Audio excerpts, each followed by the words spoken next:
Hello and welcome everyone. In this lesson we are going to talk about the verb to have. The verb to have is very important because it has different meanings. It can be a main verb and can be an auxiliary verb. So let's know everything about the verb to have. We begin with the forms of the verb to have. With the pronouns I, you, we, and they, the present is have, and the past is had, and the continuous is having. With the third person pronouns he, she, and it, the present is has, the past is had, and the continuous is having. The verb to have can be a main verb and can be an auxiliary verb. When it is a main verb, it can be a state verb in which it means to possess, and can be an action verb in which it replaces some verbs like eat, drink, and take. Also, we can add to the verb to have to mean external obligation. Also, we have what we call causative have, which causes an action to take place. So let's begin with the first one, verb to have as a state verb. A state verb means it cannot be in the continuous form.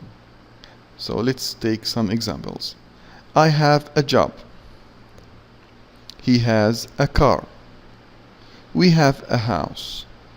He had a flu. We can use the word got after have without changing the meaning. So we can say instead of I have a job, I've got a job. He's got a car and he'd got a flu. Be careful when we use the verb to have as a main verb without got. It is used only in the full form.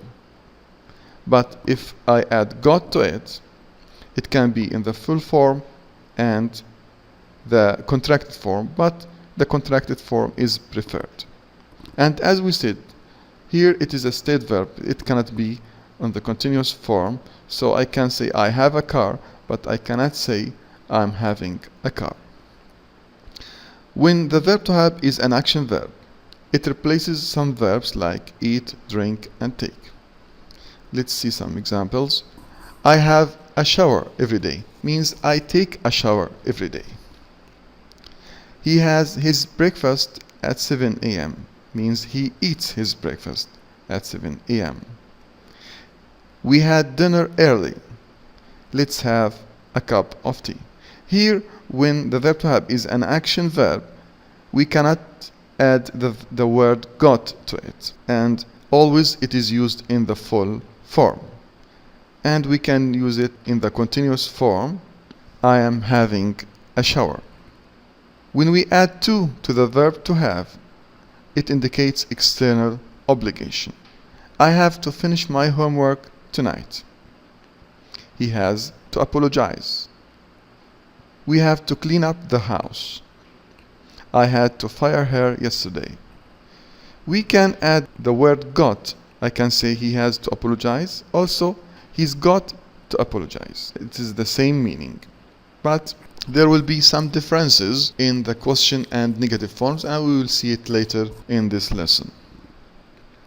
Also, we have what we call the causative have. The causative have, we use it when we want someone to do something. That means we will not do this thing ourselves. We will let someone else to do it. It can be in the active form and in the passive form. In the active form, we use to have someone do something. The word order have plus the agent plus the verb in the infinitive form.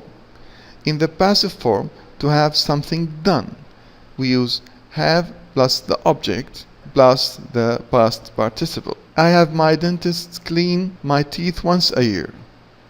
In the passive, I have my teeth cleaned once a year. I had the barber cut my hair last week. I had my hair cut last week. I will have my secretary send you a copy. I will have a copy sent to you. Can we use the word got with the causative have? In fact, no, we cannot. But we can use the verb to get instead of the verb to have. And there will be some change in the active form. In the active form, the verb to get is followed always by to plus the infinitive. So, to get someone to do something. In the passive form, it is the same as the verb to have, to get something done. I get my dentist to clean my teeth once a year. I get my teeth cleaned once a year. I got the barber to cut my hair last week. I got my hair cut last week. I will get my secretary to send you a copy. I will get a copy sent to you. Now, the verb to have as an auxiliary verb. It is used as an auxiliary verb for perfect tenses. I have seen him before.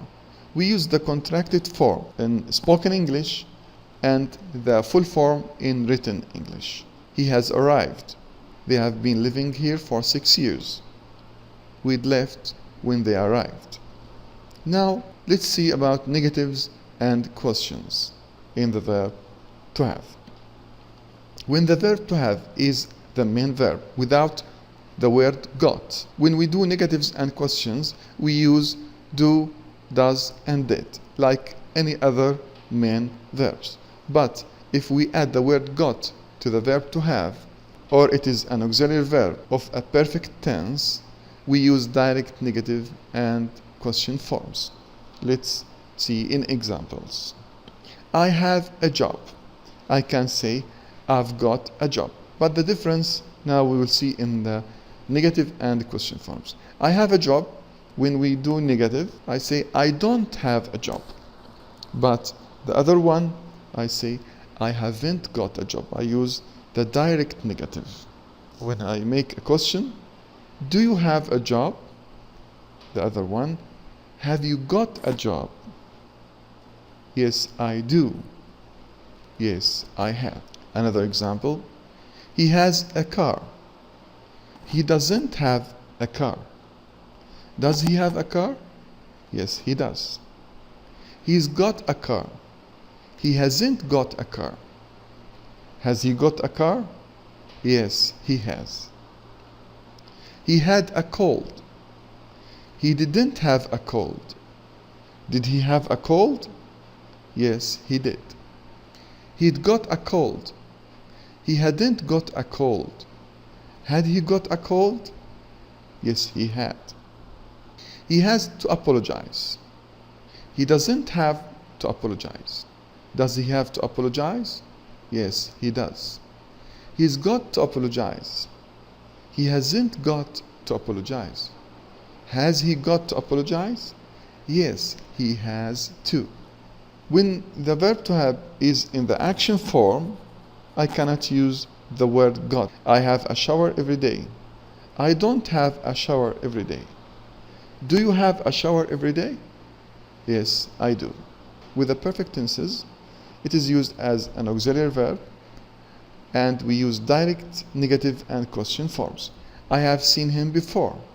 I haven't seen him before. Have you seen him before? No, I haven't. We had left when they arrived. We hadn't left when they arrived. Had we left when they arrived? Yes, we had. Thank you for listening. I hope you enjoyed the lesson. If you want to get more lessons, please subscribe to my channel. Thank you again.